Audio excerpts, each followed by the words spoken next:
On March 3rd, 2017, Nintendo's newest home console released since the infamous Wii U back in 2012, and with that came 5 physical and 5 digital only games on launch. Obviously, the most anticipated game was the newest Zelda game, being The Legend of Zelda Breath of the Wild. Sorry, Super Bomberman R, it wasn't you, but this was going to be the newest game in the long-running Zelda franchise, and would release on Wii U? Yeah, I didn't even know this until years after the game released, but everyone was waiting and wanting to play this game, and that's why it sold over 1.3 million copies for the Nintendo Switch and the Wii U in a little over a month, which is crazy. The Switch had a pretty small and lackluster set of launch games, and Zelda was definitely the best launch title and basically carried the Switch for the first couple months of its release until more games started to come out. Like, that's literally a system selling type of game. Like, how many people were buying the Switch just to play snipper clips? Exactly, not many. But now let's skip ahead a couple years. My small little 8th grade self finally saved up enough money to buy myself a Switch. I remember walking into GameStop hoping they would have any, and they did. I chose the neon colored Switch, and I was so freaking happy. But the problem was, I didn't have enough money for any games. But luckily, I have a brother who gave me 4 games. Now, in order, those games were Pokemon Let's Go Eevee, Mario Odyssey, Cave Story, Breath of the Wild. Now, I didn't save Zelda for last in that order because it was the best game. No, that was actually the order of games I played, Zelda being the last one. I'm a huge Pokemon fan and played that game first for obvious reasons and had a fun time with it, but it wasn't the best Pokemon game out there. But then I moved on to the newest 3D Mario game, being Odyssey, and had a blast with it. I loved exploring that game. I beat it within a week, and I planned on getting every single moon in that game, but that plan quickly stopped, and I was done with it. Now, I know I just said that I played Cave Story before Zelda, and I might have lied to you.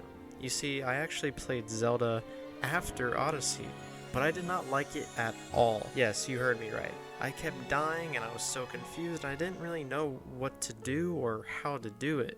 But back then, I didn't play much open world games, so I wasn't used to the game just letting you do kind of whatever you want, and that got me frustrated. So frustrated that I literally stopped playing the game and didn't even get off the Great Plateau, which is the starting area that kind of lets you learn the game and is kind of a hands-off tutorial.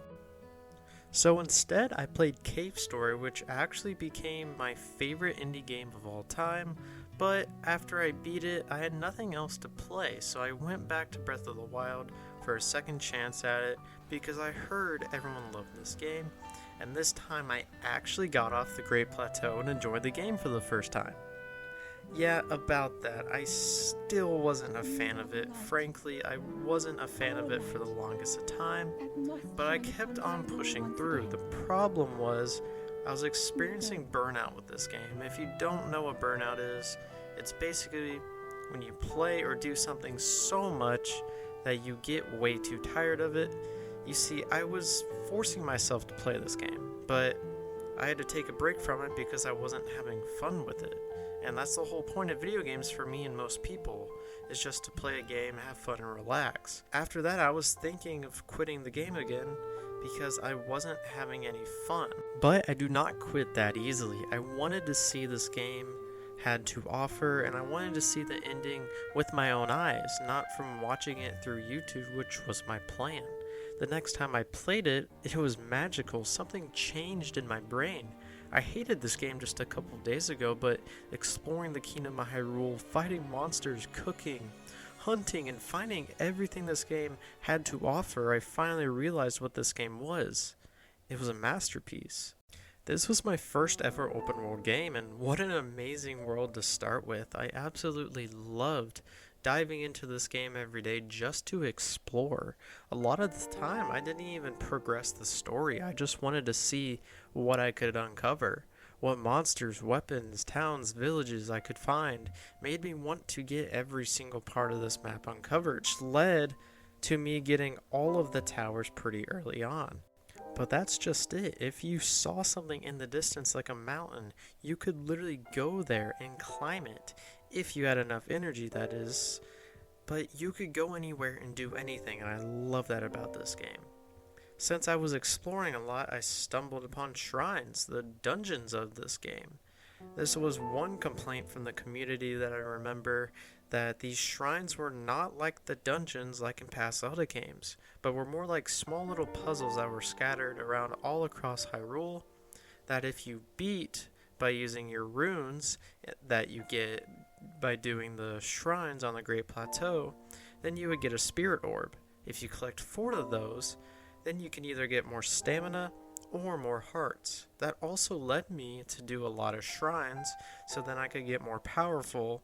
So whenever I wanted to do the main mission, which was to beat all of the Ganons on the 4 Divine Beasts, and then beating Calamity Ganon himself. This mission to release the spirits of the fallen Hyrule champions was amazing. I loved seeing all the backstories and the actual designs of the Divine Beast and the 4 champions themselves, being Mipha, Daruk, Rivali, and Urbosa. Now Link and these 4 were entrusted by Princess Zelda to protect Hyrule from Ganon, but all 4 get bodied by the Blights on their own beast, and your goal is to get revenge on the Blights that killed them and release them from the Divine Beast, which will help you in the final battle against Calamity Ganon. And speaking of Divine Beast, have you guys seen the freaking concept art for them? Oh my god. But in order to actually get to the boss battle, you have to solve the big puzzle of powering up the beast, which then you can fight one of the Blight Ganons. I loved all of the designs of them and how they all had different techniques and attack patterns you had to remember. I remember struggling so hard to beat Thunderblight Ganon, and I stopped playing the game because I was so mad, but after defeating all of those, you can finally get to the Hyrule Castle and defeat Ganon himself. But a really cool thing about this game is that if you wanted to, you didn't have to go and fight all the Blights. You could literally go straight to the castle and attempt to fight Ganon, which is what the any% speedrunners do, and it is actually really cool to watch. I love how much freedom you have in this game, so much stuff to get also. I don't understand how people 100% this big ass game because there's so much crap to get. For example, there are freaking 999 Korok seeds just randomly put around the world to get. Not only that, you have to upgrade every single piece of clothing and weapons on the way. I never did this because that sounds horrible, but there is so much more. If you're interested, I would highly recommend watching the completionist video on this because he did a better job explaining it, and it's just a really good video. But back to the game, man oh man, do I love this gameplay. So simple, but yet so good. You literally have a million different weapons you can use, ranging from swords to lances to bows to literal magic wands that shoot fireballs. You find these items all over the world, usually getting them from enemies that you kill, but these weapons can break and can break pretty easily, which makes you use different types of weapons, and not just that OP one you found. The gameplay is simple, you can lock onto targets, attack, parry, and dodge roll. So simple, but so fun. But it can get harder if you don't have the right equipment, which makes you want to explore and get stronger stuff. See, it all comes full circle, going back to that open world.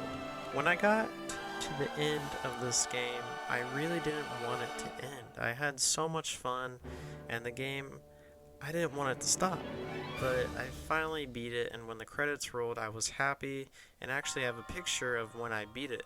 But I'm not gonna lie, I was kinda disappointed with the ending. Now hear me out. Once you beat the game, you go into New Game Plus, and that's kinda disappointing because it takes you back right before you beat Ganon.